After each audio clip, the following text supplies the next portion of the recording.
अस्सलामुअलैकुम जी, सुबह बखैर। You're watching good morning public. और मुझे कहते हैं जनाब आप सब सोहा अफजल, मेरे साथ मौजूद हैं अब्दुल रऊफ साहब। अस्सलाम वालेकुम। हरमीत अभी थोड़ी देर में हमारे साथ आ जाएगा। आज तो बहुत ही गर्मा गर्म खबरें हैं भाई। कल फैसल वाबदा ने जो प्रेस कॉन्फ्रेंस की, धुआंधार प्रेस कॉन्फ्रेंस की, लेकिन उसके बाद शोकस नोटिस भी आ गया सर। हाँ, उसके बाद शोकस नोटिस भी आ गया, अब वो चुप भी हो गए हैं। पता नहीं किस जज्बात के, मतलब वो उनकी प्लान्ड थी तकरीर, क्योंकि कल सरकारी मीडिया पीटीवी पे भी वो दिखाया गया। तमाम प्रोग्राम रोक के, 9 बजे की खबरें रोक के तमाम चैनल्स ने वो प्रेस कॉन्फ्रेंस दिखाई।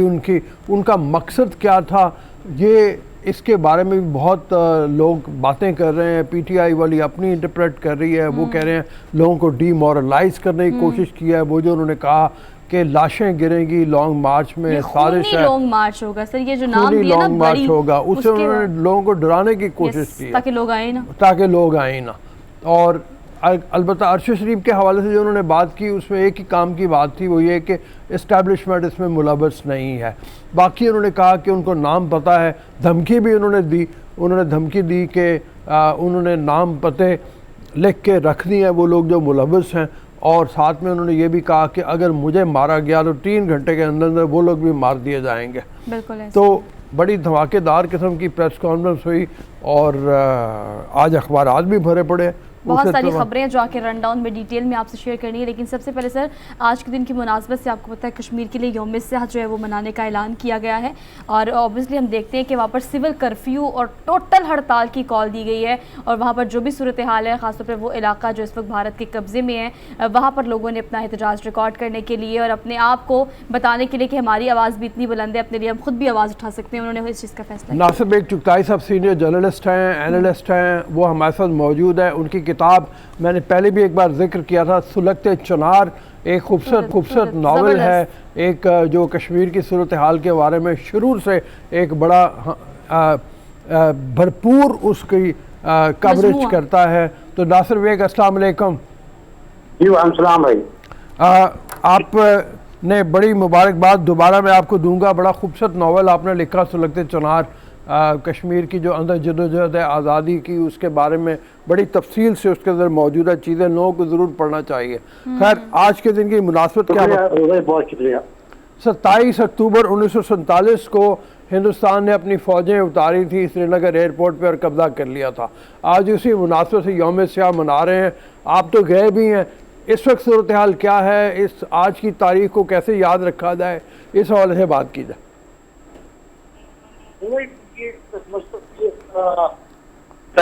पर मुमकिन है कि जब हिंदुस्तान ने कश्मीर पर अपना ठेंगा जो है वो मुस्तहकम किया, मजबूत किया, उसमें हमारी भी गलतियां थी, लेकिन हिंदुस्तान ही दिख चुका था कि शक्ल सामने है और लश्कर जो है वो श्रीनगर पहुंचने वाले हैं। कहते हैं कि लश्कर को श्रीनगर की लाइट्स नजर आ रही थी। तो फिर जमबंदी का हुक्म दिया गया और पाकिस्तानी फौज से कहा गया कि वो आगे ना बढ़े। और इस दौरान जो टाइम मिला इंडिया को, तो हिंदुस्तान ने वहां पर अपनी फौज उतार दी। ये पूरा किस्सा है। उसके बाद जो आपकी कौंसिल जाते हैं हम, वहां पर हिंदुस्तान जमबंदी का मुतालबा करता है। तो हिंदुस्तान की ऑफर ये होती है कि वहां पर रेफरेंडम कराया जाए, देखा जाए कि कौन किसके साथ है। चुनाचे वो करारदाद मंजूर हो जाती है। अब तक 47 करारदादें मंजूर हो चुकी हैं कश्मीर के मसले पर। एक कश्मीर का मसला जूं का तू है, 3 जगह हो चुकी है। कश्मीर का मसला सजा वैसे ही है। तो और ना हिंदुस्तान वहां पर रेफरेंडम करा रहा है, ना हुकूम दे रहा है, बल्कि गलत तो डेमोग्राफी चेंज कर चुका है। वो कहते करता है, मैं कह रहा हूँ कर चुका है डेमोग्राफी चेंज। तकरीबन लाखों गैर मुस्लिम वहां के आबाद हो गए। जो एग्रीमेंट के खिलाफ वर्जी हो, उस एग्रीमेंट की जो निकला के हवाले से था कि वोट दर्ज किए जा रहे हैं। तो अब मुझे लगता ये है कि 5 अगस्त 2019 के बाद तो हालात उस जगह पहुंच गए हैं जहां पर मेरा ख्याल है वापसी मुमकिन नहीं है। इस सूरत के मुताबिक पाकिस्तान को नई हमले तैयार करना होगी। हाँ बिल्कुल, आपने जैसे फरमाया 5 अगस्त 2019 के बाद तो हालात बिल्कुल बदल गए हैं। जिस तरीके से वो जो गासबाना कब्ज़ा शुरू हुआ था वो मुकम्मल कब्ज़े की सूरत में चला गया। इस वक्त भी कहते हैं 9 लाख के करीब फ़ौज हिंदुस्तान की मौजूद है वहाँ पे। आप जब गए थे उस वक्त आपको हालात क्या लगते थे, और अब आप जब देखते हैं कश्मीर के अंदर, ये बिल्कुल ठीक है कि एक फ़ौज बहुत ज़्यादा है लेकिन आज़ादी की तहरीक भी अपनी जगह मौजूद है। इसको कंपेयर अगर आप करें तो अब की सूरत हाल में क्या लगता है आपको, कश्मीरी जो हैं उनकी ज़रूरत किस रंग में है इस वक्त? 87 के बाद से अब तक कश्मीरी जद्दोजहद में 3 उतार चढ़ाव आए हैं। बहुत तेज हुई है, फिर मदद पड़ी है, फिर मदद पड़ी है, फिर वहां की शहादत के बाद तो खून होता है, वो नई जिला बख्शता है तहरीक को। और अब वो लड़के, नौजवान लड़के जो 85 में पैदा हुए थे वो मुनज़्ज़म हो रहे हैं। अब नई क़यादत सामने आ रही है। पुराने लोग या तो गिरफ्तार हो चुके हैं या जेलों में, या शहीद हो गए या माजूर हो गए, या अब उनको उनकी आंखें सल्ली कर दी गई है पहले से। जो है वो अब बहुत ही तादाद है।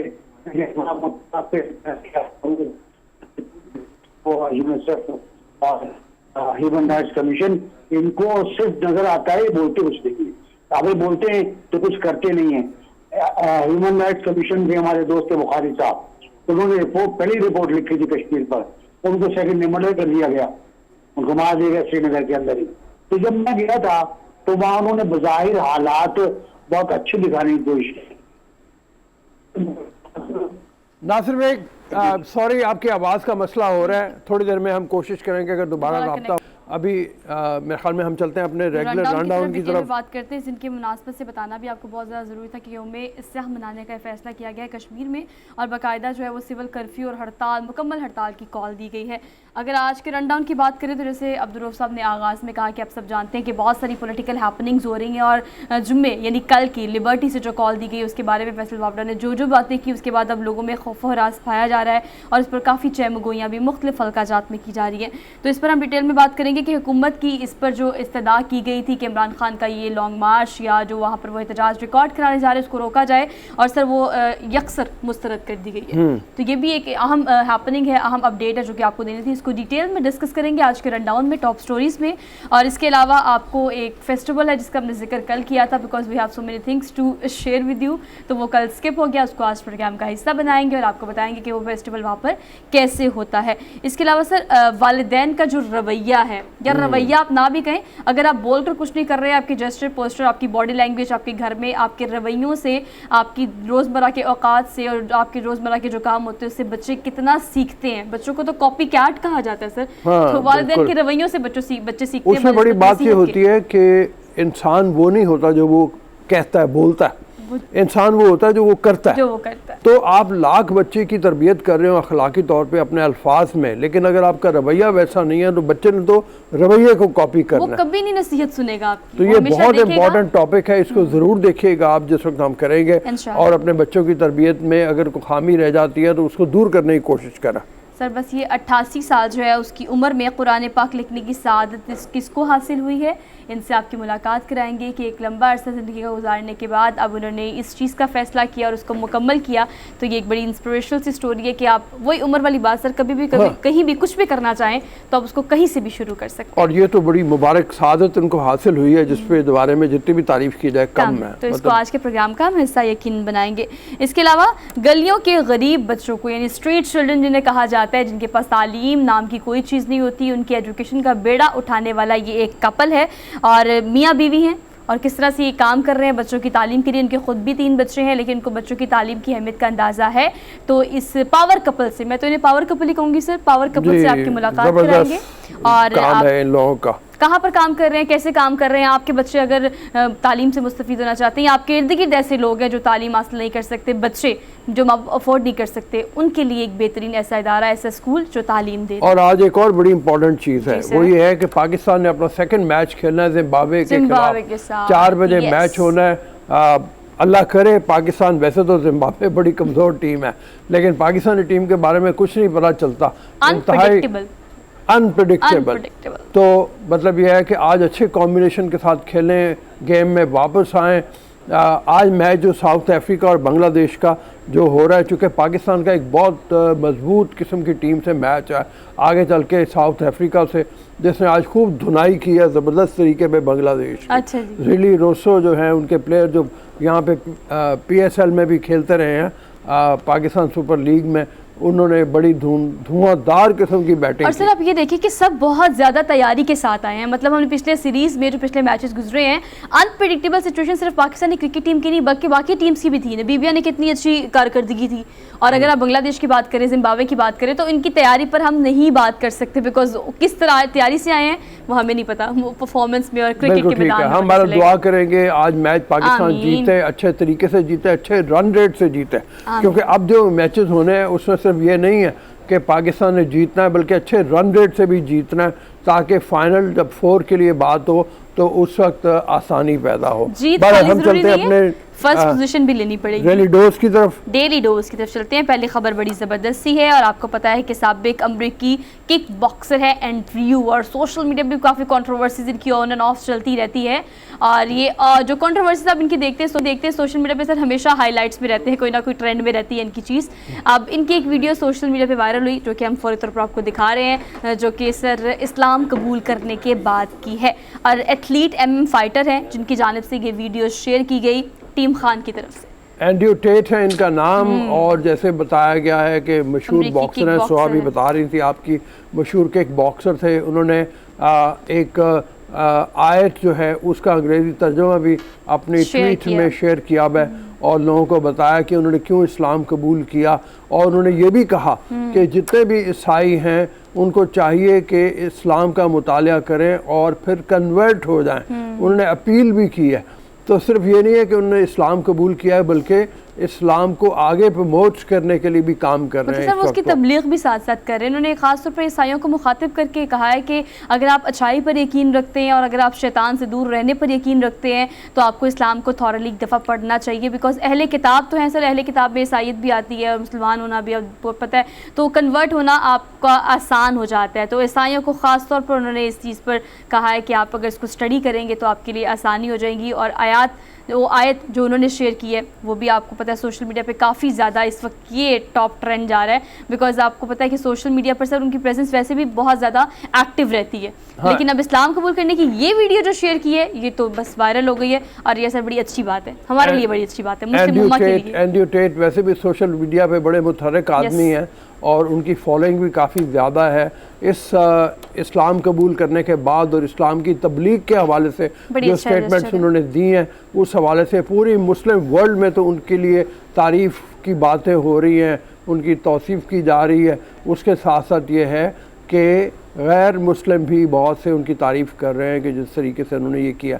तो हम उम्मीद करते हैं बहुत से लोग फॉलो करेंगे उनके इस कदम को और इस्लाम की तरफ आगे बढ़ेंगे। इस्लाम के लिए और इस्लाम के पैरोकारों के लिए ये बड़ी अच्छी खबर है, तो हमने इसको इसलिए आज के प्रोग्राम में शामिल किया है।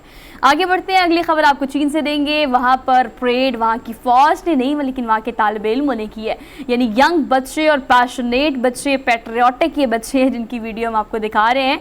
कितनी तेज़ी से सर पहले जहाज़ बनता है, उसके बाद वो कोई ना कोई नंबर में कन्वर्ट करते हैं। सारे आपको जो एरियल व्यू नज़र आ रहा है बेसिकली ये सारे तालिब इल्म है। इन्होंने परेड का शानदार सर चीन में मुजाहरा किया है और मुख्तलिफ चीज़ें बनाई हैं अपने आप को इधर उधर करके सीक्वेंस के साथ। ये कमाल है, मतलब उनका वैसे तो खैर मुझे याद है छोटे भी जब हम होते थे तो उस ज़माने में सर्कस चीन का आया करता था, जितना नज़्म ज़ब्त उनके अंदर मौजूद था। उसके बाद हम उनकी जितनी भी परेड्स देखते हैं चाइना की या हैरान कुन है, मतलब जो मुजाहरे होते हैं, करतब हो दिखाए जाते हैं, जमनास उनके जो होते हैं जमनास वो भी जिस तरीके पे वो करते हैं। तो ये तो तालिब इल्मों ने ख़ास तौर पे पैटर्न में एक में आके ये चीज़ें की हैं और हैरान कुन है, मतलब बहुत ही शानदार। मतलब कॉम्बिनेशन होता है ना, मतलब आपने एक दूसरे से आपसे आपकी केमिस्ट्री होती है कि किसने कहाँ पर मूव करना है। अगर जहाज़ बनाना है तो इन बच्चों ने इस तरह से मूव करना है, और अगर कोई नंबर डिजिट बनाना है तो कैसे मूव करना है। और फिर सर चीन का झंडा भी बनाया उन्होंने। हाँ, बहुत ही कमाल है। तो ये इससे नज़्म ज़ब्त सीखने वाली बात है। हमारे यहाँ भी अगरचे 14 अगस्त को जिस वक्त होता है बच्चे मुख्तलिफ चीज़ें करते हैं और वो ऐसे नज़्म ज़ब्त का मुजाहरा करते हैं, लेकिन ये जो चाइना में हो रहा है ये बहुत बड़े स्केल के ऊपर है। और इस बड़े स्केल को हमें देखना चाहिए। वो कौम जो नज़्म व ज़ब्त की पाबंद होती है वही आगे बढ़ती है, और चाइना इस वक्त दुनिया को लीड कर रहा है अपनी पॉलिसीज़ के हवाले से, अपनी ट्रेड के हवाले से, अपनी इकनॉमिक पॉलिसीज़ के हवाले से। तो हमें देखना चाहिए उसको क्या वजह है कि उनके इस कदर तेज़ी में तरक्की उनकी हो रही है, तेज़ी से तरक्की हो रही है। उसमें बुनियादी चीज़ यही है कि नज़्म व ज़ब्त है उनका, वो नज़्म व ज़ब्त हमें सीखने की ज़रूरत है। तो ये बहुत एक अच्छी खबर थी जो हमने आपको दी है, देखकर मुझे बड़ी हैरानगी हो रही है और बड़ा नीट, क्लीन और सीक्वेंस वाइज लग रहा है। सो मेरे ख्याल से आप लोगों ने भी बहुत इन्जॉय किया होगा। अगली खबर आपको देते हैं जनाब डेली डोज की। अगली खबर ये है कि पाकिस्तान के ज़िला चकवाल से मोहम्मद ताहिर का ताल्लुक़ है। ये इतने दिलदादा हैं, इतना इनको शौक़ है पुरानी बसेस का कि अब आहिस्ता आहिस्ता आप देख रहे हैं जैसे जैसे डेवलपमेंट हो रही है पाकिस्तान में, कोशिश कर रहे हैं नई नई बसें मुतारिफ़ कराने का। लेकिन कराची में सर आप आज भी जाए, बल्कि आप तो मुझसे बहुत ज़्यादा गए होंगे, वो बड़ी पुरानी ज़माने की ना लगता है हमारी सकाफत का हिस्सा है। खटारा बसें, एग्जैक्टली सही नाम लिया आपने। कराची वाली जो है ना उनको तब्दील कर रही है गवर्नमेंट अब उनकी, लेकिन सारी नहीं हुई, सारी नहीं। वहाँ पे आपको नजर आएंगी, लाहौर में कम नजर आएंगी। लाहौर की जो बसें हैं ना जिनका अब बिल्कुल टोटल नक्शा तब्दील हो गया अब है, ये चीज़ें बाकी सूबे को भी करना चाहिए। कराची वालों ने शुरू किया है कि वो जो मुख्तलिफ लाइन उनकी शुरू हुई हैं उसमें अब ग्रीन लाइन, रेड लाइन आगे उनकी शुरू हो रही है, तो वो उसके मुताबिक ये तब्दील होगी। लेकिन बहरहाल अभी भी वो पुरानी बसें चलती हैं कराची में।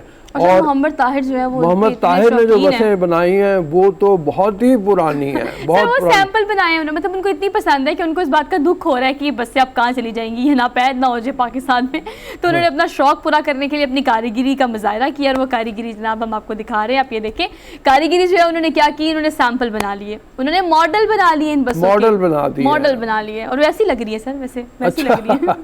हाँ, अफसोस ये कि मैं बैठ के सफर नहीं किया जा सकता, इतनी टाइनी है। लेकिन आप देखिए ना अपनी कारीगिरी को शौक का मद्देनजर रखते हुए ये छोटे छोटे सैंपल बनाए हैं। वैसे छोटे छोटे सैंपल वैसे भी आपको सर, आप मेलों में जाना आपको वहाँ बड़े मिलते हैं। हाँ। ऐसे ही मेलों में जाओ ना, इस तरह की बसें आपको छोटे छोटे रिक्शे टाइप से बड़े मिलते हैं, बच्चे इनको बड़ा पसंद करते हैं क्योंकि ऑब्वियसली जैसे डेवलपमेंट हो रही है, लाहौर में स्पीडो है, ऑरेंज ट्रेन है, और इसके अलावा मेट्रो है, तो जैसे डेवलपमेंट हो रही है चीज़ें हमें कम होती दिखाई दे रही है, और होनी भी चाहिए सर, क्योंकि ये आलूदगी का बहुत बड़ा बाइस भी है। ठीक है, और साथ में मैं ये कहूँगा कि पुराना ज़माना था ना, तो वो जो एक छज्जा सा बना होता था आगे बस का, और लंबा सा उसका इंजन का बाहर निकला होता था, वो अब नहीं नज़र आता। वो मॉडल तब्दील हो गए हैं। वो बेडफोर्ड की मुझे अभी तक याद है कंपनी की बसें होती थी, तो अब वो नहीं मिलती, वो क्योंकि आती नहीं है, तो उसको इन्होंने फॉलो किया है। और हमारे फिर ट्रक कार्ड जो है वो तो मशहूर है, दुनिया में मशहूर है सर, पूरी दुनिया में मशहूर है। मैं पहले भी बता चुका हूँ कि हैम्बर्ग का जो म्यूज़ियम है वहाँ पे खातून थी जो रिसर्च के लिए पाकिस्तान आई हुई थी, उन्होंने ट्रक कार्ड के ऊपर रिसर्च की, और फिर वो जाते हुए एक पूरा ट्रक ले गई, तो हैम्बर्ग म्यूज़ियम में वो ट्रक खड़ा हुआ है पाकिस्तानी, तो उसको लोग देखते आके बड़े हैरान होते हैं। आर्ट में आपको पता होगा जो पीछे शेर लिखे होते हैं बाजू का, तो वो ज़िंदगी की उस गहराई को बयान करते हैं कि हम सोचते हैं कि ट्रक के पीछे जो शेर लिखे होते हैं वही आपकी ज़िंदगी की कहानी होते हैं। हाँ। शेर लिखना, फिर आपने अक्सर ट्रक्स पे आदमी मतलब बने हुए देखे होंगे। एक तो मैं सुना भी देता हूँ तुम्हें, मौत के मुंह में बैठकर खुशियाँ मनाने वाले हाफिज खुदा तुम्हारा ट्रक चलाने वाले। Good one sir. लेकिन आपने देखिए बाजू का लोग इतने शौकीन होते हैं, अपनी पोस्टर बनाया होता है, अपनी पेंटिंग बनाई होती है उन्होंने। कोई शाहीन बनाया होता है, किसी ने कायदे आज़म, किसी ने नामा इकबाल। तो ये आर्ट हमारा हिस्सा है, हमारी सकाफत का हिस्सा है, और इसी शौक़ को पूरा करने के लिए मोहम्मद ताहिर साहब ने जो है वो इस शौक़ को जिंदा रखा, और वो ये सैंपल बना रहे हैं। अब जाके इनको इंटरनेट पे भी देख सकते हैं। अगली खबर आपको दें सर। आगे की दो खबरें जुड़ी हुई हैं आपस में, लेकिन पहले हमें पहली इसलिए कि पहली होगी तो फिर दूसरी का मजा सर मैं आपको खबर देती हूँ। ये इंसानों को धोने वाली मशीन मैं आपको बताने लगी हूँ कि कहाँ से मिलेगी आपको। अच्छा, कोई गलत काम करते हैं ना तो उसको पटाई लगाए धोने का दिल करता है उसको। अब आपको धोने की जरूरत नहीं है कि आपको किसी पे गुस्सा आ रहा है। एक ऐसी मशीन वो तारीफ करा दी है जी, ये चीज़ जापान ने कराई है। आप इस इंसान को उसके अंदर डालें जिस पे आपको गुस्सा आ रहा है, वो मशीन खुद ब खुद ही उस इंसान को धो देगी sir.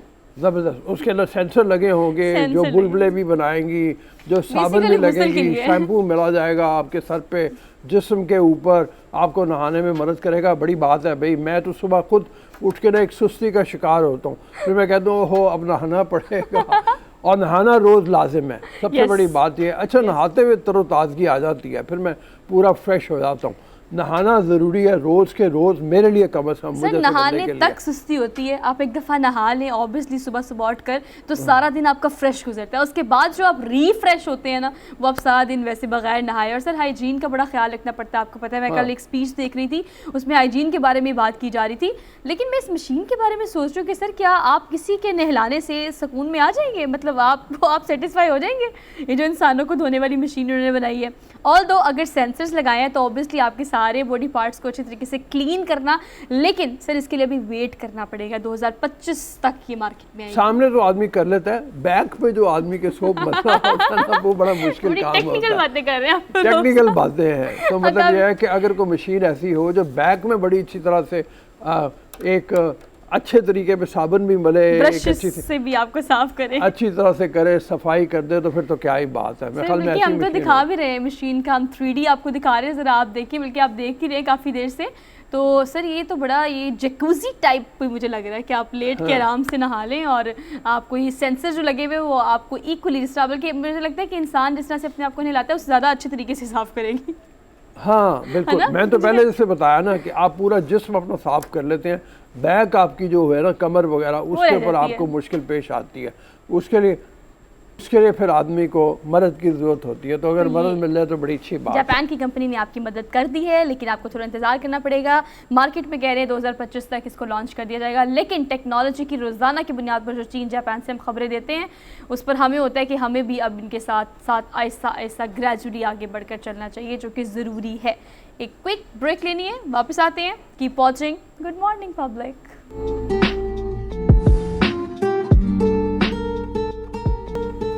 Ji welcome to the show after the break. हमारे साथ मौजूद हैं हमारे दोस्त इम्तियाज़ गुल साहब, सीनियर एनालिस्ट हैं, उनसे चल के बात करेंगे। कल जो फैसल बावडा ने एक प्रेस कॉन्फ्रेंस की, बड़ी धुआंधार किस्म की प्रेस कॉन्फ्रेंस, उन्होंने कहा लॉन्ग मार्च खूनी होगा, कई लाशें गिरेंगी, और फिर उन्होंने कहा कि अरशद शरीफ कत्ल में इस्टेब्लिशमेंट मुलव्वस नहीं है।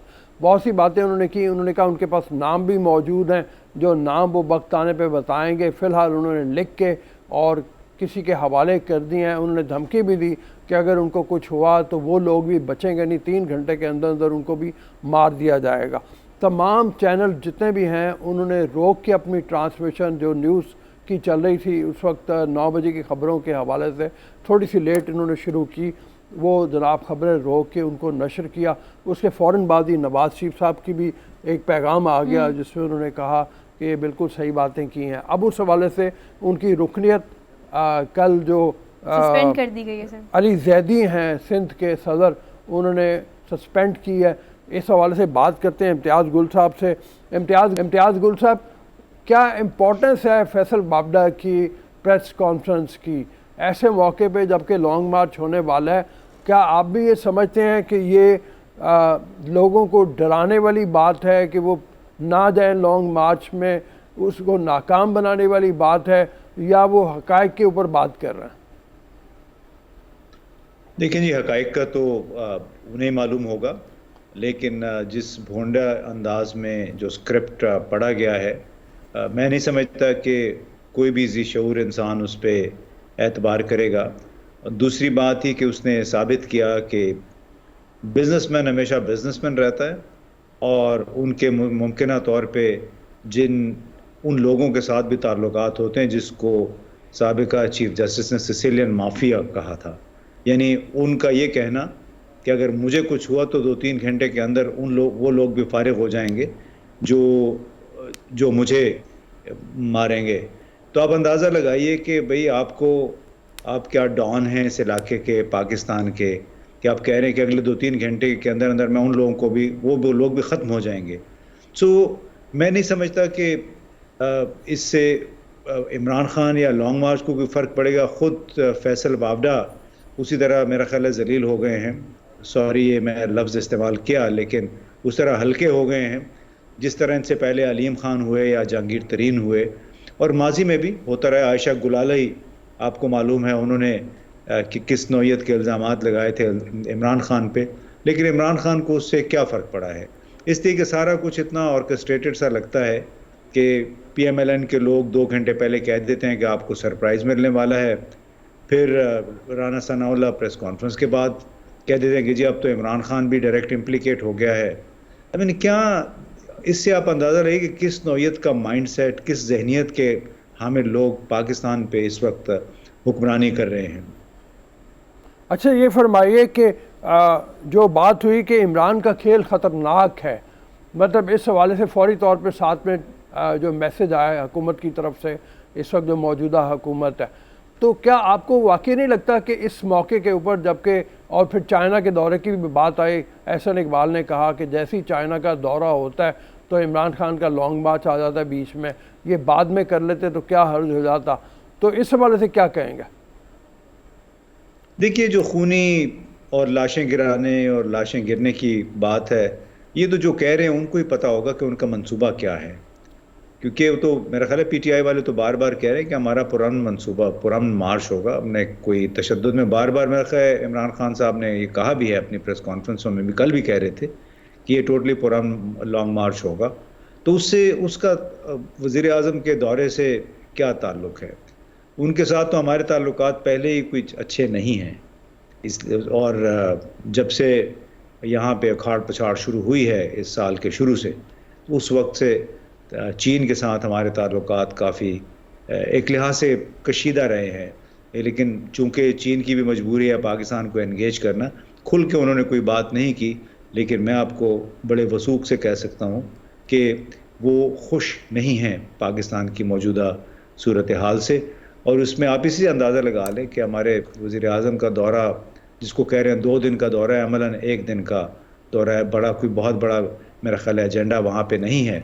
और ये वहाँ पे भी वही एक दरख्वास्त लेके जाएंगे कि आप 6-7 अरब डॉलर हमारे पास पड़े हुए हैं बैलेंस ऑफ पेमेंट सपोर्ट के लिए, कि उसको आप अभी ना निकालें, उसकी मायाद बढ़ा दें, साल और आगे कर दें इसको। सो उसमें मुझे कोई इतना बड़ा ब्रेक थ्रू इस चीन के इस दौरे चीन में नज़र नहीं आ रहा। अलबत्ता ज़ाहिर है पीटीआई उनकी मुखालिफ जमात है, तो वो तो जिस तरह पीटीआई कई उमूर को अपने हक़ में इस्तेमाल करते, इस तरह उसके मुखालफिन वज़ीर आज़म के दौरे या इस तरह की और चीज़ों को अपने हक़ में इस्तेमाल करते हैं। ये तो पार्ट ऑफ पॉलिटिक्स। अच्छा, ये जी जी जी सर, आप पूछें। ये फरमाइए कि आप तो इस्लामाबाद में बैठे हैं, आपको मालूम ही होगा 13,000 पुलिस वाले डिप्लॉय किए गए हैं और बेशुमार जो आंसू गैस के शेल्स हैं हज़ारों की तादाद में, 50,000 शेल्स हैं, बहुत सी और वेपनरी जो है वो वहाँ पे मौजूद है, रेंजर्स भी होंगे, और ये भी कहा जा रहा है कि फ़ौज को भी तलब किया जा सकता है। ये जिस वक्त इमरान खान कह रहे हैं कि पुरअमन होगा, क्या हुकूमत को एतमाद नहीं है कि ये पुरअमन होगा जिसके लिए इतनी तैयारी की गई है?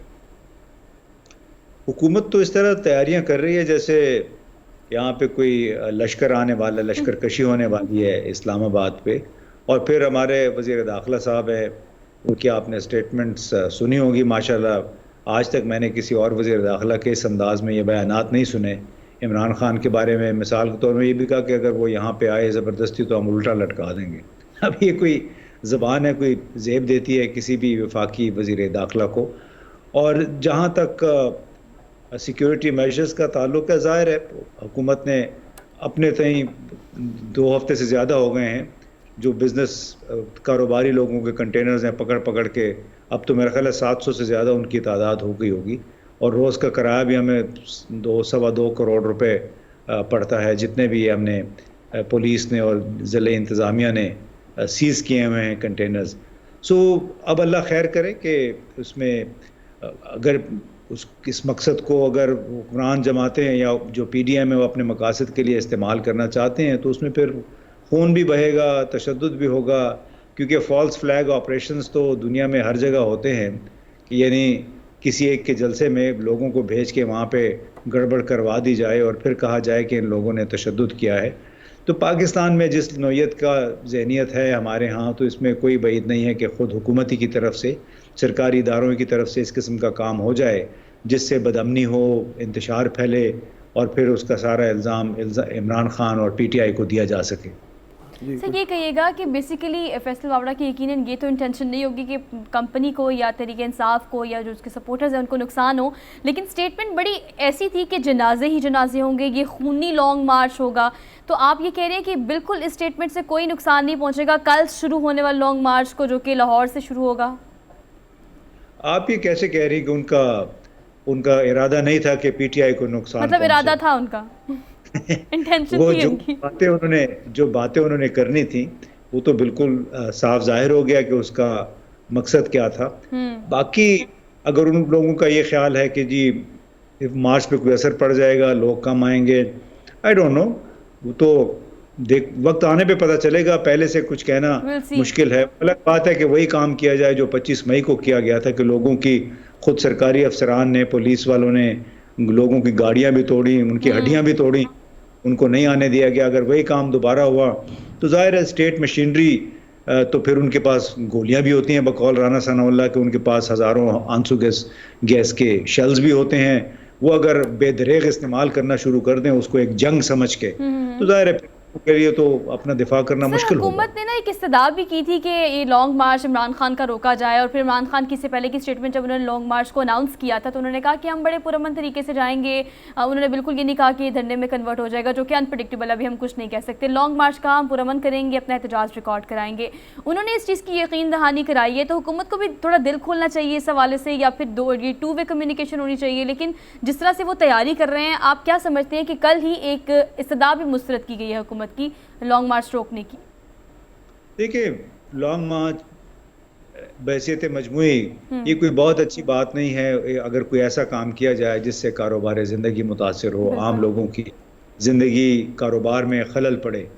लेकिन बिलावल साहब ने भी किया था महंगाई मुकाओ मार्च, मौलाना फजल रहमान ने भी किया था, उस वक्त किसी ने उनको नहीं रोका, और ना ही किसी ने, मेरा ख्याल है पीटीआई गवर्नमेंट ने कोई सुप्रीम कोर्ट से रुजू नहीं किया था या हाई कोर्ट से कि इस मार्च को रोका जाए। इस केस में तो अब बाकायदा हाई कोर्ट को कहा गया कि ज़रा इनके मार्च को रोक दें।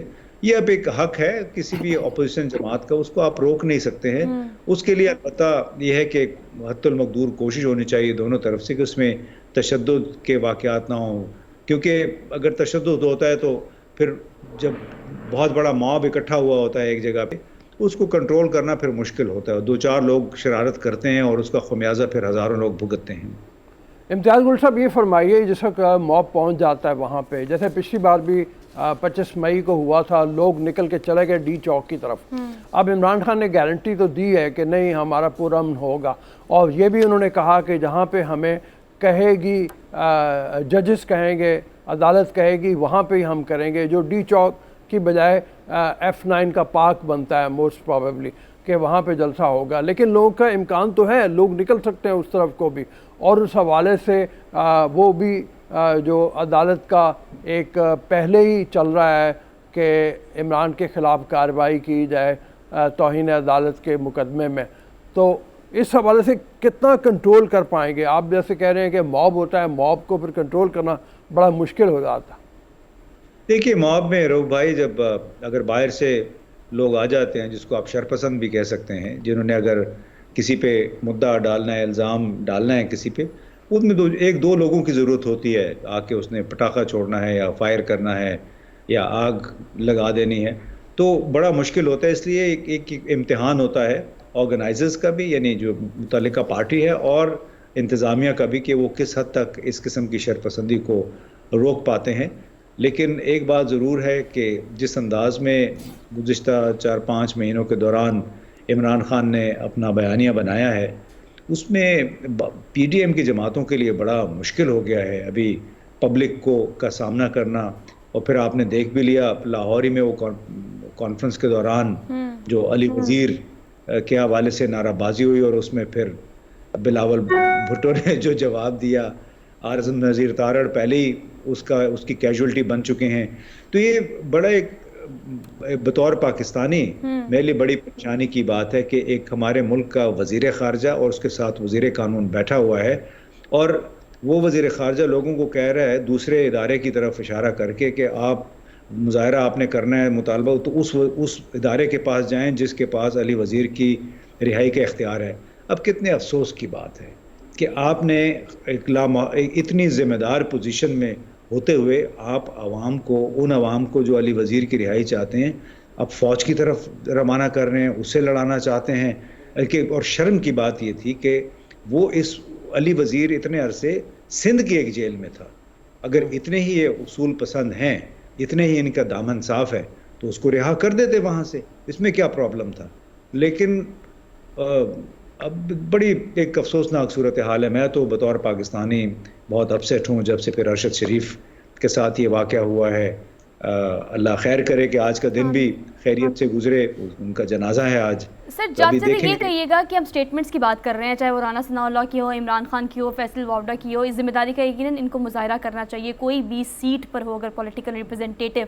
सर मरियम नवाज ने जो ट्वीट किया अरशद शरीफ साहब की वफ़ात पर, और उसको चले ट्वीट को ही रीट्वीट किया, फिर माजरत भी कर ली, आपको जिम्मेदारी का ख्याल रखना चाहिए, सेंसिटिविटी का, आपको इस सिचुएशन का ख्याल रखना चाहिए। आप उस स्टेटमेंट को, उस ट्वीट को कैसे देखते हैं? इससे बस उनके जहन का अंदाज़ा होता है, जहनी कैफियत का और माइंडसेट का अंदाज़ा होता है कि किस किस्म के कितने बेरहम लोग हैं जो कि बार बार ख़ुद को कहते भी हैं कि हम हुक्मरान घराना।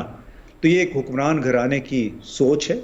उनको अखलाकियात से, उसूल से और मौके की मुनासबत का कतन कोई ख्याल नहीं है। सिर्फ अपने उन्होंने वेंटिलेट किया, अपने जज्बात का इजहार किया।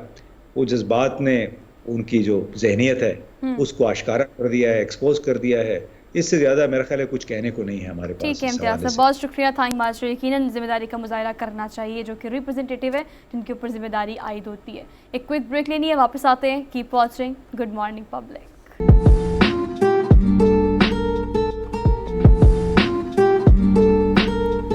Welcome back after the break. सर सर्दियाँ आ नहीं रही, सर्दियाँ आ चुकी हैं, लेकिन सर्दियों से पहले एक सीज़न होता था सर, उस सीज़न में एक इवेंट होता था, एक फेस्टिवल होता था जिसे हम बसंत कहते थे, और मुझे कोई शदीद ही याद आता है सर वो इवेंट। वो हमेशा फरवरी के महीने में होता था। मतलब आप देखिए ना, फरवरी हमने देखा, हम जब सर्दियाँ जा रही हैं, जब जा रही है, और बसंत का मतलब ये होता है, वो कहते हैं आई बसंत पाला उड़ंत, यानी ये कि बसंत आई और सर्दी का खात्मा हो गया। तो सर्दी आ रही है, जा रही है। इससे पहले और इसके बाद जो इवेंट्स होते थे, जो फेस्टिवल्स होते थे, हम उन्हें बहुत मिस करते हैं। बहुत कम हो गए हैं, एंटरटेनमें जीरो हो गई है लोगों की, और लोग सर शदीद परेशान हैं। आप बात करने जा रही है सवात के फेस्टिवल की, जो सवात का फेस्टिवल स्पोर्ट्स फेस्टिवल होता है। मैं ख्याल में पहले रिपोर्ट देख लेते हैं, उसके बाद बात करते हैं। आइए आपको रिपोर्ट दिखाते हैं, फिर हम इसके बारे में बात भी करते हैं।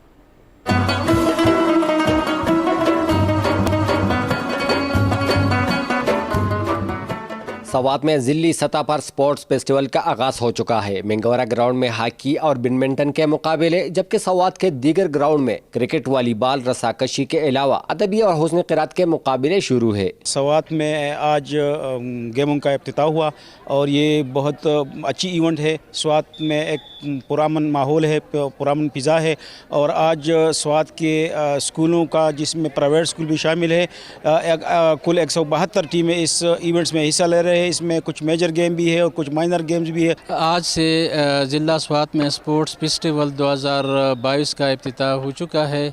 इसके साथ ही तमाम ग्राउंड्स पे मेजर माइनर जो जितनी भी स्पोर्ट्स के मुकाबले हैं वो आज से शुरू हैं। ज़िले मुकाबलों में टोटल 172 टीमों ने हिस्सा लिया है, जिसमें 43 प्राइवेट स्कूलों की टीमें भी इस स्पोर्ट्स फेस्टिवल में आगे जाने और जीतने के लिए पुरअज़म है। हम बाकायदा इसमें पार्टिसिपेशन करते हैं। हम इंतहाई मशकूर है जो डिस्ट्रिक्ट गवर्नमेंट और उसके अलावा जितने भी मुंतज़मीन हैं कि उन्होंने हमें अपने साथ, जो हमारे गवर्नमेंट और प्राइवेट स्कूल्स के जो स्टूडेंट्स हैं, उनको एक साथ में खेलने का जो है ना मौका फराहम किया। जन्नत नज़ीर वादी, पुरअमन माहौल, क्वालिफाइड टीचर की ज़ेर निगरानी स्पोर्ट्स फेस्टिवल को यहाँ के आवाम भी खूब इंजॉय कर रहे हैं। सवात में ज़िली सतह पर inter higher high school sports festival 30 नवंबर को इख्तिताम पजीर होगा, जिसके बाद डिवीज़न और सूबाई में भी यहाँ मुनक़िद होंगे। कैमरामैन अजब खान के साथ समद अंजुम, पब्लिक न्यूज़, सवात। बड़ी इम्पोर्टेंस है इसकी, इस हवाले से कि भी कुछ दिन पहले हमारे पास खबरें आ रही थी कि वहाँ बदअमनी हो गई है, और जो तहरीक तालिबान पाकिस्तान है उनकी रिसर्जेंस है, उस हवाले से लोग बाहर निकले हुए थे, अमन के लिए एहतजाज कर रहे थे। अब ये फेस्टिवल का होना वहाँ पे, इसका मतलब ये है कि अमन कायम हो गया, और लोगों की ख्वाहिश कितनी ज़्यादा है कि अमनो अमान participate करने रहे, की। अमनो अमान रहे। सर अमनो अमान के अलावा आप ये देखें कि लोग बहुत एक्साइटेड हो जाते हैं जिनका खेल कूद से ध्यान और एक्स्ट्रा करिकुलर एक्टिविटी से ध्यान बिल्कुल हट गया है। ऐसी एक्टिविटी, ऐसे फेस्टिवल जो है वो सबको सर इकट्ठा भी कर देते हैं, एक बिल्कुल, यूनिटी भी और एक देखते हैं। नज़्म ज़ब्त आता हाँ। है। सबसे पहले बात यह है, हमने अभी शुरू में चाइना की बात की थी, बड़े नज़्म ज़ब्त के साथ यहाँ पे कर रहे हैं। यहाँ पे भी 172 टीमें पार्टिसिपेट कर रही हैं स्कूलों कॉलेजों की। सवाद की तरफ मैंने वैसे भी देखा है, इल्म के लिए, पढ़ने के लिए जो है वो बहुत ज़्यादा रुझान है लोगों और ये का। कहा जाता है कि नज़्म ज़ब्त सबसे पहले खेल से आता है, खिलाड़ी सबसे ज़्यादा नज़्म ज़ब्त का मुजाहरा करता है। तो ऐसे फेस्टिवल होने चाहिए। क्विक ब्रेक लेनी है, न्यूज़ ब्रेक है, आप खबरें सुन के वापस आएँ, प्रोग्राम को आगे लेके चलते हैं। Keep watching, good morning public.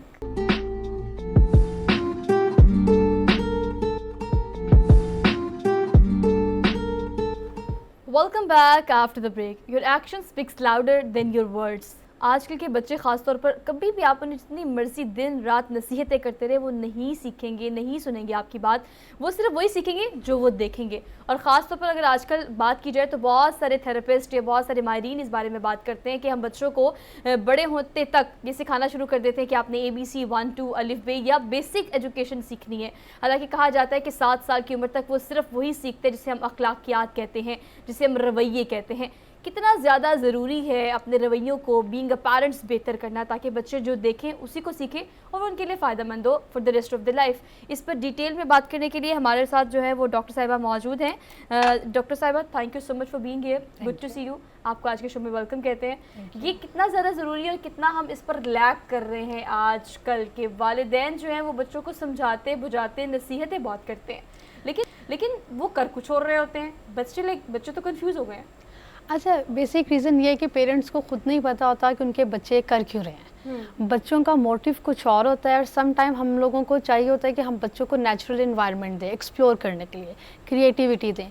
Parents क्या कहते हैं, बच्चों पे इतनी ज़्यादा रिस्ट्रिक्शंस लगा देते हैं, इतना ज़्यादा बच्चों को बाउंड कर देते हैं, बाउंड्रीज क्रिएट कर देते हैं और उसके अलावा इतनी ज़्यादा हाई एक्सपेक्टेशन होती है उनकी, और वो इतना ज़्यादा कंपेयर करना शुरू कर देते हैं कि हमने स्टार्ट से ही बच्चों को बहुत ज़्यादा वेल मैनर्ड बनाना है, आपने ये करना है, अच्छा उसका बच्चा इस स्कूल में जा रहा है, हमने अपने बच्चे के साथ इस तरह लेके चलना है। तो वो बच्चों के ऊपर बहुत ज़्यादा नेगेटिव इम्पैक्ट क्रिएट करते हैं और बच्चों को सोसाइटी के अंदर और इन्वायरमेंट के अंदर मूव ऑन करने के लिए बहुत ज़्यादा डिफ़िकल्टीज़ होती हैं। जैसे बच्चे आहिस्ता आहिस्ता आप कह लें कि सोशली आइसोलेटेड होना शुरू हो जाते हैं, पीयर इंटरेक्शन में उनको बहुत प्रॉब्लम होती है। तो उसमें पेरेंट्स इस चीज़ पे फोकस नहीं करते हैं कि अच्छा बच्चा आइसोलेट हो रहा है, वो क्यों नहीं कहीं आज बाहर आ रहा, कहीं मूव नहीं कर रहा, हमारी गैदरिंग में नहीं जा रहा। वो कहीं जाते हैं, मतलब गेट टुगेदर है, फैमिली पार्टीज़ हैं, तो उसमें हमेशा बच्चों को सबके सामने रोकेंगे, उनको डांटेंगे, आपने ऐसा क्यों किया है, मैं इसी वजह से आपको नहीं लेके आती क्योंकि आपने ये करना होता है। बच्चा आहिस्ता आहिस्ता देखते हैं फ्रेंड्स हैं, कज़न्स हैं, वो उस पर हंसते हैं, मजाक उड़ाते हैं और बच्चा घर में रहना शुरू कर देता है। उसके अलावा उसका जो सोशल इंटरेक्शन है वो बहुत ज़्यादा कम होना शुरू हो जाता है। पेरेंट्स उस बात पे फोकस नहीं करते और ज़्यादा फोकस करते हैं एकेडमिक्स। बच्चा स्कूल में फर्स्ट नहीं आ रहा है, आप टॉप नहीं कर रहे हैं, आप अपनी छोटी बहन को देखें, आप अपने बड़े भाई को देखें, वो इतना ज़्यादा टॉप कर रहे हैं, आपके मार्क्स कितने कम आ रहे हैं। तो ये जो मैं आपको यहाँ पे इंटरप्ट कर रही हूँ थोड़ा सा, बेके शुरू में मैंने इस बात को एम्फसाइज़ करके इसीलिए कहा कि शुरू से ये कॉन्सेप्ट था कि बच्चों को पढ़ाना लिखाना शुरू कर देना चाहिए बचपन से ही, लेकिन अब कुछ नई रिसर्च आई है, जैसे माहिरीन मार्केट में बहुत सारा काम कर रहे हैं, तो हमें इस बात का अंदाज़ा हो रहा है कि जो जहाँ पर रिसर्च कर रहे हैं, अब ये हमने अखज़ किया है कि 7 साल की उम्र तक, या पहले भी इस पर काफ़ी काम किया गया था, ये वो टाइम पीरियड होता है किसी बच्चे की ज़िंदगी में जब आप सीखते हो कि आपका अखलाक कैसा होना चाहिए, किस किस्म का बिहेवियर आपको किसके सामने कैसे रखना है, जबकि इस उम्र में हम एम्फसाइज़ कर देते हैं एजुकेशन पे। इस आप कंट्रोवर्सी को किससे देखती हैं? अच्छा, अगर हम रिसर्च बेस बात करें तो उसमें एक ये बड़ी लेटेस्ट रिसर्च आई है कि 75 to 80% जो किड्स हैं वो नेचुरल इन्वायरमेंट में ज़्यादा एक्सप्लोर करते हैं, और जो आपके सोसाइटी में आपके इन्वायरमेंट में जो हो रहा होता है एज़ कम्पेयर टू स्कूल में जो आपको थेरेटिकल नॉलेज दिया जा रहा है, जो थेरेटिकल नॉलेज है उसका बच्चे उस तरह से नहीं सीखते जितना वो बच्चे आप लोग कह लें कि क्रिएटिविटी एक्सप्लोर करना, हैंड्स ऑन प्रैक्टिस जो बेसिकली हम कह लें उस पर ज़्यादा सीखते हैं। अगर हम अपने कंट्री का बाहर के कंट्रीज़ के साथ कंपैरिजन करें तो वहाँ पे टोटली आप सोच लें कि 1 साल की जो स्टडी है वो प्लेसमेंट ईयर होता है, कि हमने बच्चों को जो थेरेटिकल नॉलेज दिया अब हमने उनको प्लेसमेंट की तरफ लेके जाना है। आपने जो चीज़ अब अगर हम KG क्लास से स्टार्ट करें, जो चीज़ हमने वर्बली बुक्स में सिखानी है वो उनको उस जगह पे लेके जाते हैं, विज़िट करवाते हैं और उसके बाद वो चीज़ें उनको सामने लेके आते हैं बुकिश नॉलेज में। अब यही हम अपनी सोसाइटी का देखें, ये बहुत बड़ा डिलेमा है कि हम लोग बच्चों को जस्ट बुकिश नॉलेज की तरफ लेके जाते हैं, उनको एक्सप्लोर करने नहीं देते, हम उनको क्रिएटिविटी की तरफ लेके ही नहीं आते, हम उनके सेल्फ कॉन्फिडेंस को बिल्ड होने नहीं देते। हमारा पहले से एक माइंड कॉन्सेप्ट क्लियर होता है, डॉक्टर बनना है, इंजीनियर बनना है, आपने टीचर नहीं बनना है, अगर आप टीचिंग की तरफ जाओगे बहुत कॉमन प्रोफेशन है, आपने बिजनेसमैन बनना है। जो जिस चीज़ में बच्चे की स्किल्स हैं, हर बच्चे के अंदर एक हिडन स्किल होती है, हम उनकी हिडन स्किल्स को नहीं देखते हैं। बच्चे जिस खेल की तरफ जाना चाहते हैं उनको आप खेलने दें। हम क्या कहते हैं, पहले हम बच्चों को छोड़ देते थे वो जो खेलना चाह रहे हैं और वो खुद से डिफरेंट जो गेम्स हैं वो एक्सप्लोर करते थे। अब वो डिफरेंट गेम्स एक्सप्लोर नहीं करते, अब वो सिर्फ स्क्रीन के साथ हैं, अब वो सिर्फ टैबलेट यूज़ कर रहे हैं, वो मोबाइल फ़ोन यूज़ कर रहे हैं, वो आउटिंग पे जा रहे हैं, तो वो भी अपनी क्लास और स्टेटस को देखते हुए जा रहे हैं। तो ये चीज़ है, ये हमारी सोसाइटी में बहुत बड़ा एक ड्रॉबैक आ रहा है और पेरेंट्स जो हैं वो इस चीज़ पे फोकस नहीं कर रहे हैं कि हमने बच्चों को किस तरफ लेके जाना है। कोई फैमिली में रूल्स नहीं है, कोई रेगुलेशंस नहीं है। आपने अपने जो इवन अगर पेरेंट्स का हम देखें, पेरेंटल रोल इसमें बहुत ज़्यादा है कि आपने अपना एक रोल बनाने हैं, आप लोगों ने ड्यूटीज़ बच्चों को देनी है कि हमने सुबह ये करना है, ये ब्रेकफास्ट टाइम है, आपका स्कूल टाइम है, लंच टाइम है, अब ये हमारा फैमिली गैदरिंग टाइम है, इसमें हमने अपने आइडियाज़ जो हैं वो डिफरेंट शेयर करने हैं। जिसकी वजह से पेरेंट्स बच्चे क्या करते हैं कि वो पेरेंट्स से भी इनफैक्ट बहुत ज़्यादा दूर हो चुके हैं। पेरेंट्स और बच्चों का जो है वो रैपो ही नहीं बिल्ड है, वो आपस में एक दूसरे के साथ बात ही कम्युनिकेट नहीं करते हैं, वो पेरेंट्स से ज़्यादा अपने फ्रेंड्स को प्रेफर करते हैं। इसमें सॉरी ये भी फरमाइएगा कि वो फैमिली जहाँ पे जॉइंट फैमिली सिस्टम है और कम जगह है, वहाँ पे बच्चे बड़ों के साथ ही मतलब बड़े हो रहे हैं। और बहुत से औकात में ऐसा होता है कि जहाँ पे प्री कॉशियस किड्स, वक्त से पहले बड़े हो जाने वाले बच्चे हैं, उनकी मासूमियत ख़त्म हो जाती है। इससे बचाने के लिए क्या किया जाए बच्चों को? सबसे पहले तो घर का एनवायरनमेंट, आप लोगों ने बच्चों के सामने वो चीज़ें या वो इस तरह का एनवायरनमेंट क्रिएट ही नहीं करना है कि जो बच्चे की एज से अपर लेवल की चीज़ें होती हैं। आजकल ये हो रहा है कि पेरेंट्स अगर गैदरिंग हो रही है, पार्टीज़ हो रही हैं, कुछ भी डिस्कशन, फैमिली डिस्कशंस हो रही है, तो बच्चे साथ बैठे हैं और किसी किस्म का वो नहीं देखते, वैल्यूज़ को फॉलो नहीं करते हैं। तो हमेशा बच्चों के सामने यही प्रिटेंड करवाएं कि वो बच्चे हैं। वो बार बार क्या लाइन आती है, आप बड़े हो गए हैं, आप बड़े हो गए हैं, अब आपने ये सब कुछ करना है, ये सब कुछ आपने संभालना है। तो वो जो चीज़ें हैं कि बच्चों के अंदर वो शुरू से ही वो एक चीज़ बिल्ड होना शुरू हो जाती है कि अच्छा मैं सब कुछ कर सकता हूँ, मैं बड़ा हो गया हूँ, मेरे अंदर एक अथॉरिटी है। जब हम बच्चों को अथॉरिटी दे देते हैं तो उनके अंदर कहते हैं ना एक बच्चापन जो है वो ख़त्म हो जाता है। अथॉरिटी हमेशा पेरेंट्स को अपने हाथ में रखनी चाहिए। और एक जैसे आपने बात की जॉइंट फैमिली की, तो जॉइंट फैमिली में अमूमन ये होता है कि अगर दादा दादी या जो साथ फैमिली के बड़े मेंबर्स हैं वो बच्चे को किसी चीज़ से रोक रहे हैं, टोक रहे हैं या डांट रहे हैं, तो हमेशा पीछे से मदर या फैमिली मेंबर कोई भी आके कहता है आपने क्यों मना किया है या आपने क्यों कहा है, मेरा बच्चा बिल्कुल ठीक कर रहा है, या उसके बच्चे को तो आपने कभी नहीं रोका, तो वो भी तो यही काम कर, तो बच्चा नेगेटिवली रीइंफोर्स होना शुरू हो जाता है और वो कहता है इसका मतलब है कि ये जो मेरा मामा है या बाबा है या ये फैमिली मेम्बर है ये मुझे हमेशा सपोर्ट करता है। और वो सिर्फ उसके साथ रैपो बिल्ड हो जाती है और बाकी सब फैमिली मेम्बर्स के साथ बच्चा आहिस्ता आहिस्ता नेगेटिवली पीछे हो जाता है। कि अगर हम बच्चों की बात करें तो आजकल माएँ जो हैं अगर साथ बच्चा बैठ के पढ़ रहा है या कुछ भी कर रहा है तो अक्सर औकात हम एक कॉमन प्रैक्टिस देखते हैं कि आप या तो फ़ोन पे इंडल्ज हो जाती हैं ख़वातीन, जो कि एक अलमिया है जो जिस बारे में हर जगह बात होती है। तो मेरा इसको बिल्कुल कंट्रोवर्शियल करने का मकसद नहीं है, लेकिन ऐसा हो रहा है, इंक्लूडिंग अस, हमने भी ये प्रैक्टिस देखी है। अगर आप बच्चे को खाना खिला रहे हैं और अगर आप बच्चे को पढ़ा रहे हैं, लिखा रहे हैं, तो आप कह रहे हैं इसके दौरान आपने फ़ोन यूज़ नहीं करना, जबकि आप हर काम के दौरान फ़ोन यूज़ कर रहे हैं। इस तरह की बहुत सारी प्रैक्टिस, आपने कहा बदतमीज़ी से बात नहीं करनी, लेकिन आप बच्चों के सामने ही लड़ रहे हैं। आपने कहा इस टाइम टीवी नहीं देखना, लेकिन आप बच्चों के सामने ही टीवी देख रहे हैं। नमाज की बात कर लेते हैं, नमाज के बारे में नसीहत बहुत की जाती है, लेकिन आप बच्चों के सामने जब नमाज पढ़ेंगे ही नहीं, वो उसे कैसे फॉलो करेंगे? इन बिहेवियर्स को आप कैसे देखते हैं बीइंग अ पेरेंट्स? अच्छा, बीइंग अ पेरेंट्स अगर बात करें तो कुछ चीज़ें हैं जो पेरेंट्स अपने बच्चों पे कहते हैं कि फॉलो करें और वो खुद फॉलो नहीं करते हैं। उसमें ये होता है कि बच्चों का फिर एक माइंड सेट हो जाता है, अच्छा खुद तो कर नहीं रहे तो हमें क्यों कह रहे हैं। जब आप ये एक आप अगर गूगल करें तो एक रिसर्च पाई थी जिसमें उन्होंने बहुत बड़ी रिसर्च की थी 800 पेरेंट्स के ऊपर, और उन्होंने ये बात की थी कि जब पेरेंट्स जो काम करें, इवन जो मदर्स हैं वो अपने बच्चों को कुछ भी नहीं कह रही। जैसे एक मदर है वो घर में बहुत शौक से खाना बना रही है, सब कुछ कह रही है, लेकिन उन्होंने कभी अपनी बेटी को नहीं बोला कि खाना इस तरह बनाते हैं, ऐसे सर्विंग करते हैं, या हमेशा वो बड़ों से हमेशा रिस्पेक्ट से बात करती थी, थकी भी होती थी, हमेशा फेस पे एक स्माइल रहती थी। उनके जो बच्चे हैं उन्होंने 2 साल के बाद देखा कि ऑटोमेटिकली वो हैबिट्स जो हैं, वो स्किल्स जो हैं वो बच्चों में डेवलप हो चुकी थी। हालांकि उन्होंने कभी उनको इन्वॉल्व नहीं किया था।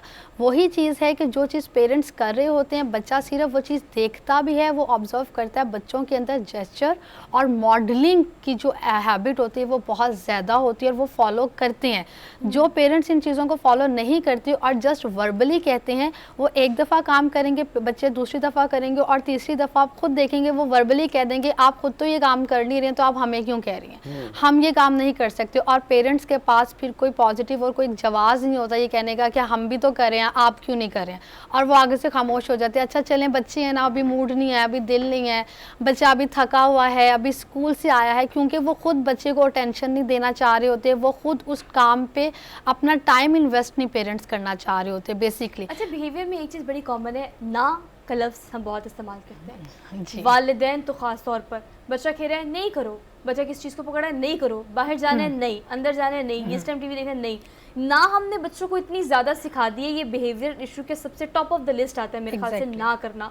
ऑब्वियसली बहुत सारी चीज़ों में आपको ना सिखानी चाहिए, लेकिन जब बच्चा आपको हर चीज़ पर ना करता है, फिर आप फिर आपको गुस्सा आता है, फिर आप रिएक्ट करते हो। ये कितना ज़्यादा ज़रूरी है कि बच्चों को लेट देम डू वाली पॉलिसी भी अपनानी चाहिए, कुछ करने देना भी चाहिए। अच्छा, सबसे पहली बात तो अगर हम अपनी थेरेपी के अकॉर्डिंगली बात करें तो ना का वर्ड तो है ही नहीं। जब हम लोगों को ये ट्रेनिंग दी जाती है और बच्चों को एक दिखाया जाता है कि आपने बच्चों की ट्रेनिंग इस तरह करनी है, आपने उनमें स्किल्स लेके आनी है, तो सबसे पहले ये चीज़ होती है कि ना नहीं करना, आपने डिफ्रेंशिएट करना है बच्चे को गुड एंड बैड में। ना का वर्ड यूज़ करने से क्या होता है कि आप बच्चे को ये समझ नहीं आ रही है कि अच्छा ये सही है कि ये गलत है, बस उसको ये पता है कि मैंने नहीं करना। सबसे पहले तो पेरेंट्स एक चीज़ की हैबिट जो है वो उनको ज़रूर ये अपनानी चाहिए कि आपने ना का वर्ड तो बिल्कुल भी यूज़ नहीं करना। जो चीज़ सही है उस पर आप बच्चे को ओवर इन्फोर्स करें, अप्रिशिएट करें और उस चीज़ को लॉन्ग टर्म लेके चलें, और उस हैबिट को आप खुद भी बच्चों के सामने जो है वो आप दोबारा रिपीट करें। जो चीज़ ठीक नहीं है आपने खुद ज़्यादा, पेरेंट्स क्या करते हैं, ना करने से पहले खुद आपका बिहेवियर बहुत एग्रेसिव हो जाता है। पेरेंट्स खुद से शाउटिंग स्टार्ट कर देते हैं, मैंने आपको कहा था आपने नहीं करना, आप फिर ये काम कर रहे हैं, दफ़ा हो जाओ यहाँ से। ये वाले जो वर्ड्स आप यूज़ करते हैं वो बच्चा रेपिटेशन के साथ बाद में आपके साथ नहीं बोलेगा लेकिन अपने छोटे बहन भाइयों के साथ बोलेगा। Thank you so much for being here, और अच्छी और प्रोडक्टिव डिस्कशन रही आपसे। हमने एक छोटी ब्रेक लेनी है, वापस आते हैं। Keep watching. Good morning public.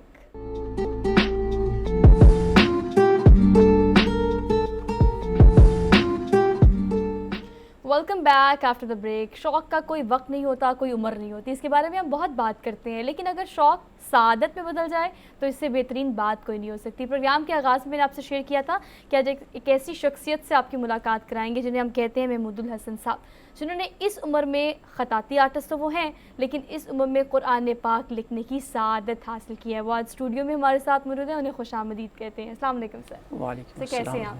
अल्हम्दुलिल्लाह। सर आपकी तशरीफ़ लाने का बेहद शुक्रिया। सर शौक़ तो सबके होते हैं, उसे बहुत इंजॉय करते हैं, लेकिन शौक़ में फिर कुरान पाक लिखना और उसकी सादत आपको हासिल हुई है, कब से इस पे काम कर रहे हैं और ये शौक़ कितनी देर से आप?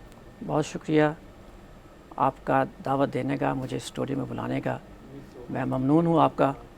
अल्हम्दुलिल्लाह। ये शौक़ मुझे बचपन से इसलिए था कि मैं मस्जिद में मुझे वालिद साहब भेजा करते थे और मुख्तलिफ़ मसाजिद में मुझे जाने का इत्तेफाक हुआ, इस लिहाज से कि मुख्तलिफ़ कुरान साहब के साथ मुझे कुरान शरीफ पढ़ने का सादत हासिल हुई। तो मुख्तलिफ़ कुरान मजीद मेरी नज़र से गुज़रते थे, तो मैं उस वक्त तो मालूम नहीं था मुझे कि ये छपा हुआ है या हाथ से लिखा हुआ है। मैं ये समझता था कि ये कुरान मजीद हाथ से लिखा हुआ है, और मेरे वालिद साहब ने को शौक़ था कि वो खुशखत मैं बन जाऊँ। अच्छा। उन्होंने मेरे लिए एक प्राइमरी टीचर ख़ताती सीखने के लिए अरेंज कर दिया था, और मैं तख्तियों पर लिखता रहा। अलिफ बे पे मैंने इब्तिदा की। उस लिहाज से मुझे शौक़ मेरा बढ़ता गया, हत्ता कि यहाँ तक हुआ कि मेरी लड़कपन बचपन से होते हुए मैं जब जवानी पहुँचा तो मैं कॉलेज यूनिवर्सिटी लेवल तक पहुँचा, तो वहाँ भी मैं कापियाँ और जो भी काम होता था बड़े आराम से और आहिस्ता लिखता था। लेकिन ये उमंग जो थी मेरे अंदर, इस उमंग की पाया तकमील ना हो सकी। कुछ मसरूफियात की वजह से, जॉब की तकाज़े की वजह से इसमें मुझे टाइम नहीं मिल सका। मैंने कोई 4 साल पहले रिटायरमेंट ली, तो मैंने तहैया किया कि मैं इस काम को पाया तकमील तक पहुँचाऊँ। ठीक है। अच्छा ये फरमाइए कि मुख्तलिफ खत्ताती में स्कूल भी हैं, मुख्तलिफ वो खत्ताती के जो आप उसको क्या कहते हैं, नस्ख है, नूरी नस्तालीक है, उस तरीके से होते हैं, आपने कौन से उसको अपनाया ज़्यादा? जी बिल्कुल जनाब, ये ख़त नस्तालीक लाहौरी है। अच्छा जी। और ख़त नस्तालीक लाहौरी की इब्तदा अगर देखी जाए तो यहाँ पर हमारे बर सग़ीर पाक व हिंद में बहुत से नाम हैं जो नस्तालीक लिखते थे, जिनमें हाफिज़ सदीदी साहब, अब्दुल मजीद हमीद, परवीन रकम साहब और इस तरह के बहुत बड़े बड़े नाम हैं जिन्होंने नस्तालीक में नाम कमाया है और लोहा मनवाया है। तो मैंने उनसे मुतासर होकर ख़त नस्तालीक को अपनाया। इसकी ख़ास वजह सिर्फ यही कि वो जो उस्ताद थे उनकी वजह से, या और भी कोई है कि पढ़ने में आसान है, ज़्यादा खूबसूरत लगता है? जी बिल्कुल सही वजह फरमाया। ये बर सग़ीर पाक व हिंद में चूँकि हम उर्दू बोलते हैं और ख़त नस्तालीक में इसको लिखना और पढ़ना आसान है, इसके ऊपर ज़बर ज़ेर जो अगर आदमी जिसने सुलस नहीं पढ़ी हुई यानी अरबी से नहीं वाकिफ़, वो शख्स भी इसको पढ़ सकता है। इसमें आसानी ये है इस ख़त में कि एक लेमैन अगर वो उसको लेके बैठता है तो ज़ेर ज़बर का लिहाज रखते हुए वो कुरान मजीद पर अबूर हासिल कर सकता है। ठीक है, बिल्कुल सही है। सर कितना अरसा लगा मैक्सिमम, मतलब आपने कहा कि 4 साल पहले आपने रिटायरमेंट ली और फिर सोचा कि मैंने ये काम करना है, कितना वक्त लगा इसमें और मज़ीद भी आप इस पर काम करना चाहते हैं? जी, ये रिटायरमेंट के बाद मैंने इस पर काम शुरू किया 1 रबीउल अव्वल 2020 को।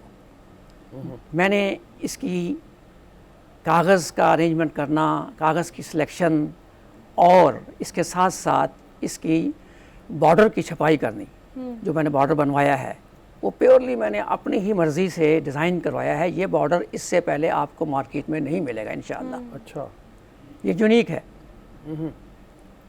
ट्रेडिशनल कस्टमाइज्ड आपको मिल जाते हैं बॉर्डर, लेकिन ये बॉर्डर मैंने और रंगों की सिलेक्शन जो है मैंने खुद की है इसकी।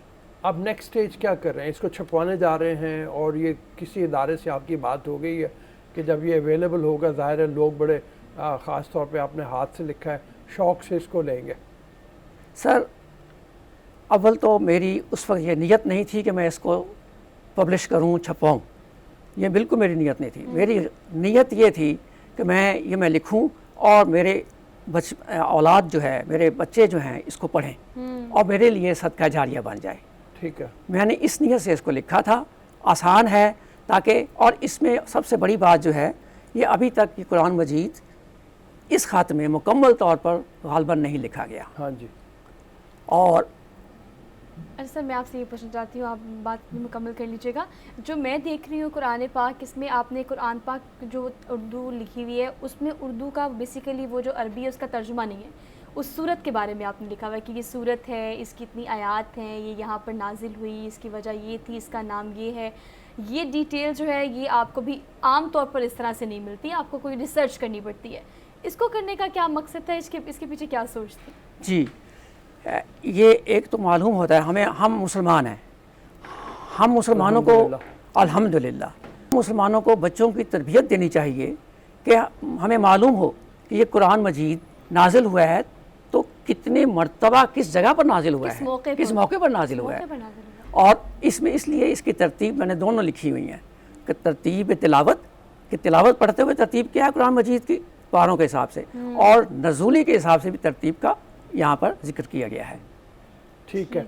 अच्छा, नेक्स्ट जैसे सोहा ने आपसे सवाल भी किया था, उठाया था आपके सामने कि इसके बाद ये तो आपका एक काम मुकम्मल हुआ जी, अब इसके बाद आप आगे मतलब कोई खताती में कोई और मार्का मारने के उसमें आपके गोल्स में है, टारगेट्स में है, या आप समझते हैं कि ये एक काम इतना बड़ा हो गया इसके बाद आप कोई और काम नहीं करना? जी बिल्कुल, मेरा शौक़ बढ़ गया है और मेरा शौक़ और बढ़ता रहेगा। अब मेरा इरादा है कि मैं इसको बाकायदा तौर पर इसकी तालीम हासिल करूं और इसको सुलस में भी और कूफ़ी में मेरा इरादा है कि कूफ़ी में कुरान मजीद में लिखूं। अच्छा, ये हमारा कैमरा जो है इसको यकीनन क्लोज़ करके दिखा रहा है और हमारी कोशिश भी है कि हम ये दिखा सकें कि जितना ज़बरदस्त तरीके से आपने इसको लिखा है। और आप बेसिकली ये जो आपने लिखा है, जो मुझे बड़ी चीज़ अच्छी लगी है, जो मैंने देखी फौरी तौर पर, कि अरबी में तो लिखा हुआ है लेकिन सूरह फातिहा जो है उसके ऊपर जो लिखा हुआ है, मैं चाहती हूँ एक दफ़ा पढ़ के भी इसको सुना दे कि बेसिकली सूरत के बारे में जो भी उसकी अफादियत है, ओबियसली पूरा कुरान पाक है, पूरे कुरान पाक में हर चीज़ हमारे लिए है, लेकिन कब, कहाँ, कैसे, किस सूरत में और किस वाक़े के तहत ही हुई नाजिल, ये भी लिखा हुआ है। जी, ये सूरह फातिहा है, ये सूरत मक्की है।